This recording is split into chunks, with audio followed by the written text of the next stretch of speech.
O Santander superou as expectativas do mercado? Seria o ponto de virada para o banco? Olá pessoal, meu nome é Rafael, falo do canal Ponto de Investimento e hoje quero falar do quarto trimestre de 2024, resultado do Banco Santander. Então, sem enrolação, bora lá. Aviso importante, vídeo puramente educacional e informativo, não é recomendação de investimento, porque a minha carteira é diferente da sua. Então vamos lá, sem enrolação. Apresentação, quarto TRI de 2024, Santander. Apenas um disclaimer, Santander é o único banco dos bancões que não é brasileiro. O Banco Bradesco, o Banco Itaú e o Banco do Brasil são brasileiros, o Santander é de uma holding espanhola. E o nome vem de uma cidade da Espanha, e Santander é a junção do nome Santo com André, seria um Santo André. Aqui também é cultura, o canal Ponto de Investimento também é cultura, pessoal. Então vamos lá. Lucro líquido de 3,9 bilhões no trimestre, uma alta ano contra ano de 74,9%, uma alta bem expressiva. O mercado estava estimando que seria um lucro de 3,7 bi, mas superou as expectativas.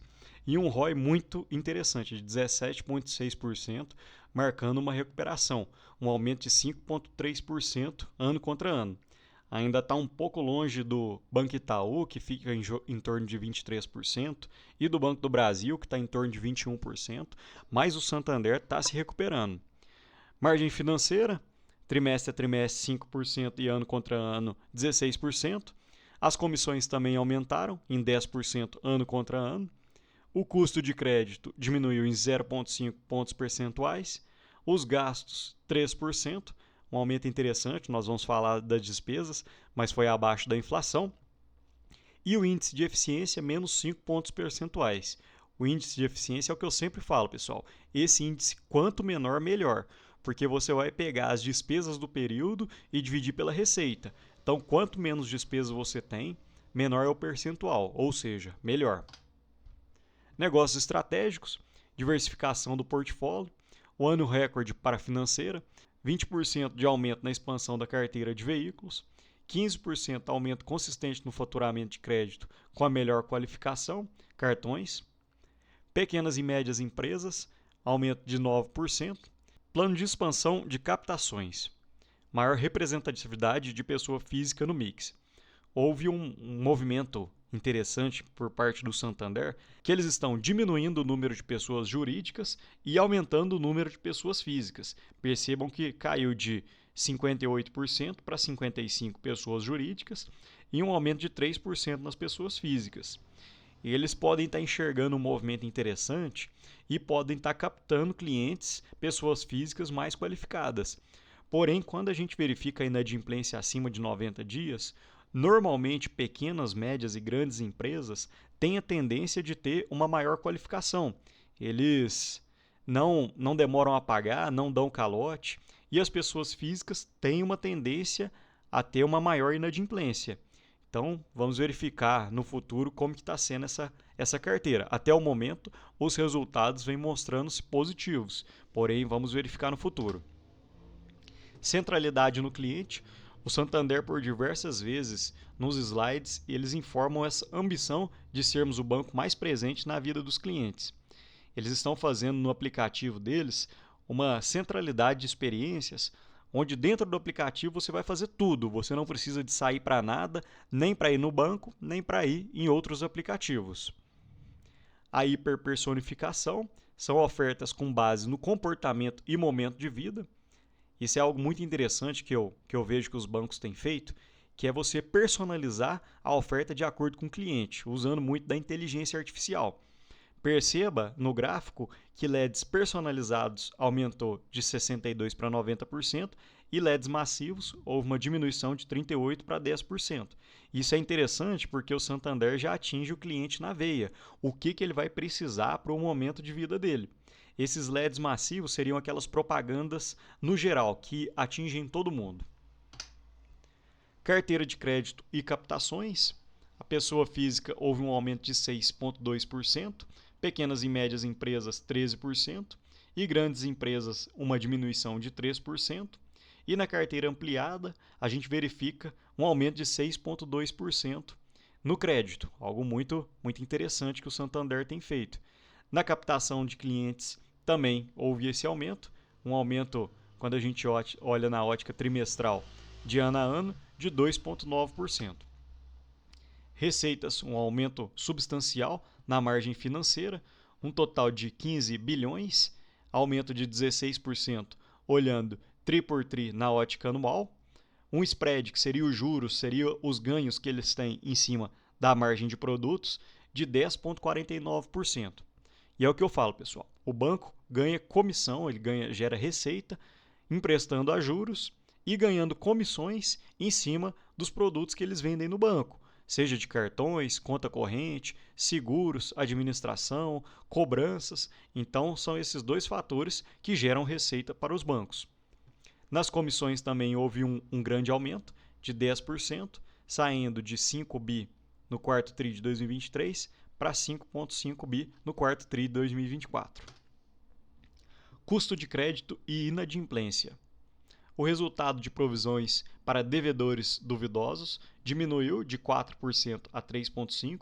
Isso é interessante porque aumenta o lucro e o Santander tem conseguido fazer um trabalho melhor para poder cobrar, para fazer essa cobrança para quem está devendo. O NPL, que seria a inadimplência acima de 90 dias, está de pessoa física em 4,3%, no total de 3,2% e pessoa jurídica de 1,6%. O Santander não diferencia pequenas e médias empresas com grandes empresas, mas você já percebe o que eu havia falado no início.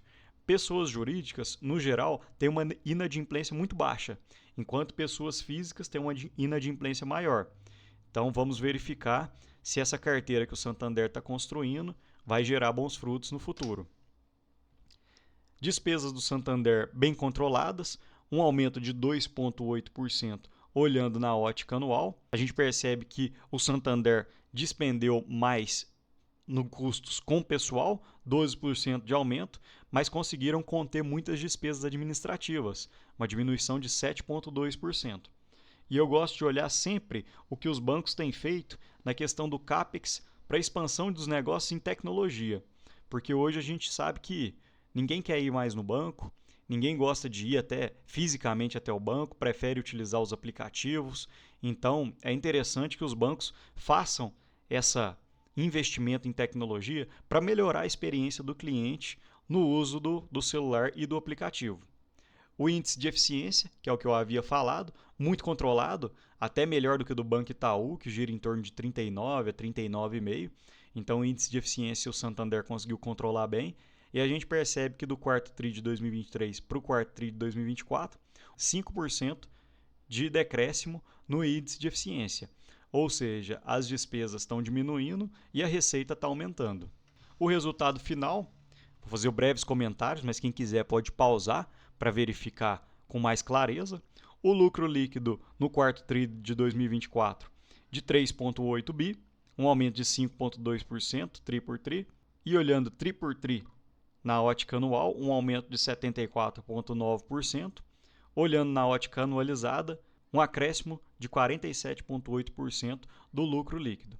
Os destaques foi o ROI, que seria o lucro sobre o patrimônio líquido, ou seja, com o patrimônio líquido atual do Santander, quanto que eles conseguem gerar de lucro. E eles estão conseguindo aumentar esse ROI. Índice de Basileia bem controlado, de 14,3%. Aqui eu retirei um trecho da minha planilha pessoal. Quem quiser pausar também para dar uma olhada, verificar, fazer algumas pontuações.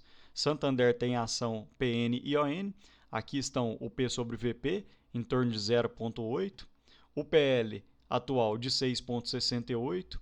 PL médio dos últimos 10 anos foi de 8,68. Um desvio à média de menos 26%. Porém, o crescimento do Santander nos últimos 5 anos foi de menos 1,61%. Isso daqui foi porque os anos de 2021, 2022 e 2023 para o Santander foram muito desafiadores. E agora, em 2024, que eles têm melhorado, que eles têm alterado, têm alterado principalmente a carteira de clientes dele, para ter uma carteira mais qualificada e menos inadimplente. Indicadores que eu sempre gosto de mostrar para vocês seria o preço sobre lucro, 7,45 preço sobre lucro atual, um pouco distante da média, mas é um banco que eu fico um pouco pé atrás ainda. Ainda quero ver um pouco mais dos balanços para ver se está melhorando. O preço sobre o valor patrimonial está num nível muito baixo, dos últimos 10 anos é o menor nível. A média da empresa foi em 1,1, então teria um certo valor para desprender ainda, para subir. Dividendo Santander sempre foi uma boa pagadora de dividendos, paga 4 vezes por ano e o pagamento acontece bem rápido. Dividend yield médio dos últimos 5 anos foi de 6,74%. Receitas e lucros, apesar de algumas deslizadas, a gente vê que o Santander tem crescido seus lucros, tem crescido suas receitas também. E o gráfico que eu sempre mostro para vocês, que seria de lucro e cotação, que realmente não tem jeito de escapar. A gente tem que sempre olhar para o lucro para ver aonde a cotação vai seguir. E tem alguns pontos que eu gosto de deixar marcado que poderiam ser alguns pontos de oportunidade. A gente percebe que em 2016 o lucro aumentou e a cotação caiu. E aqui em 2023, aparentemente tem acontecido a mesma coisa. De 2021 até 2023, o lucro só caiu e a cotação em 2023 começou a cair. E agora o lucro está aumentando. Pode ser que seja um bom ponto de compra que está se formando. E a notícia que eu gostaria de trazer para vocês: Santander, CEO vê o banco mais preparado para enfrentar a Selic nas alturas, que seria a Selic de 2025 prevista. CEO, deixei o nome dele aqui, Mário Leão, abre aspas. O macro tem efeito em como tomamos decisões, claro que sim.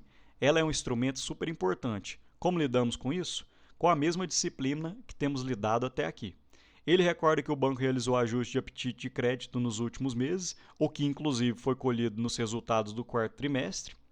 Abre aspas novamente. Eu diria que a gestão é cada vez mais ativa, mais dinâmica, mais digital, porque a gente vai buscar navegar o banco com uma visão sempre de médio e longo prazo, de forma que a macro não tenha impactos materiais.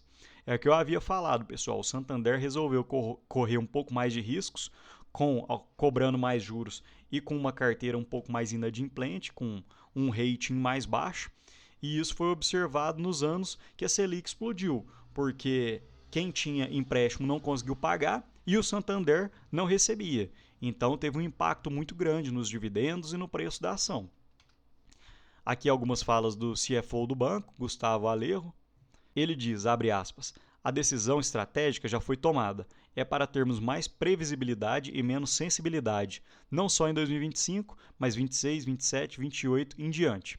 Ou seja, o Santander percebeu o escorregão que eles deram e agora aparentemente estão querendo retomar a caminhada. Então é isso, pessoal. Espero que tenham gostado do vídeo. Um banco que já tive em carteira, porém agora deixa em quarentena. Vamos esperar para a gente ver um pouco mais para frente como serão os resultados. Peço que curtam ou comentem o vídeo para gerar engajamento e fico no aguardo de sugestões para os próximos vídeos. Um abraço e até mais.